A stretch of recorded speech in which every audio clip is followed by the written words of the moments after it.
Assalamualaikum warahmatullahi wabarakatuh. Saya Azahra Ali Hidayah, NPM 1917051017. Pada kesempatan kali ini saya akan menjelaskan tentang minimisasi DFA.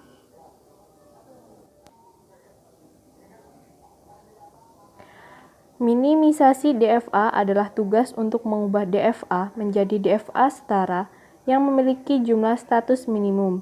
Di sini, dua DFA disebut setara jika keduanya mengenali bahasa reguler yang sama. Ada dua state yang dapat dihapus atau digabungkan dari DFA asli tanpa mempengaruhi bahasa yang diterimanya untuk meminimalkannya. Misalkan, P dan Q adalah pasangan state dan A adalah inputnya. Dikatakan distinguishable adalah ketika diberi input A tidak mengarah ke state yang sama, atau misalkan jika P dan Q sama-sama diberi input A, P tidak menuju ke final state dan Q menuju ke final state, atau sebaliknya. Selanjutnya, indistinguishable adalah ketika diberi input akan mengarah ke state yang sama.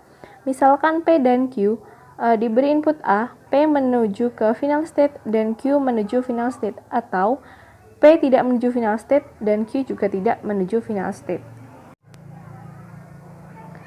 Selanjutnya ini ada contoh, ini adalah diagram DFA yang akan kita minimisasikan. Di sini ada langkah-langkahnya. Yang pertama adalah pisahkan non-final state dan final state. Di sini yang non-final state adalah state 1 dan 3, sedangkan final state adalah state 2. Kemudian langkah yang kedua adalah masukkan input ke setiap state seperti di bawah. Jika ada lebih dari satu state yang mengarah ke state yang sama, jika diberi input yang sama, maka dikatakan indistinguishable. Nah, di sini ada yang non-final state. Di sini ada state 1 diberi input A, dia menuju ke final state atau ke state 2. Kemudian state 3 diberikan input A, dia menuju ke state 2 atau ke final state. Kemudian state 1 diberi input B, dia menuju ke state 3. Dan state 3 diberi input B menuju state 3. Jadi state 1 dan 3 dikatakan indistinguishable karena jika diberi input A dan B akan mengarah ke state yang sama. Selanjutnya di sini ada yang final state. Jadi state 2 diberikan input A akan menuju ke final state atau state 2. Dan state 2 diberikan input B akan menuju ke state 3. Kemudian langkah yang ketiga adalah buat tabel minimalisasinya. Caranya, buat tabel dengan kolom sesuai jumlah state 1 dan baris sejumlah state 1. Berikan tanda X jika pasangan state tidak sama atau distinguishable, dan tanda 0 bila pasangan state equivalent atau indistinguishable. Tadi yang indistinguishable adalah state 1 dan 3. Sehingga di sini adalah simbolnya 0.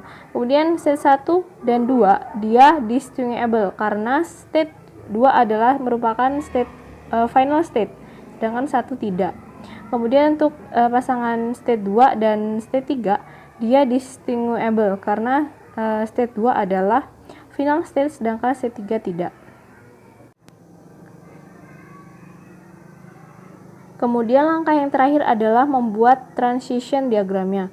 Nah, di sini tadi state 1 dan 3 merupakan pasangan state yaitu indistinguishable. Makanya di sini kita buat state baru yang isinya adalah 1 dan 3. Kemudian 2 itu sendiri. Kemudian inputnya kita sesuaikan. Jadi seperti ini diagramnya. Mungkin itu saja yang dapat saya sampaikan. Terima kasih. Wassalamualaikum warahmatullahi wabarakatuh.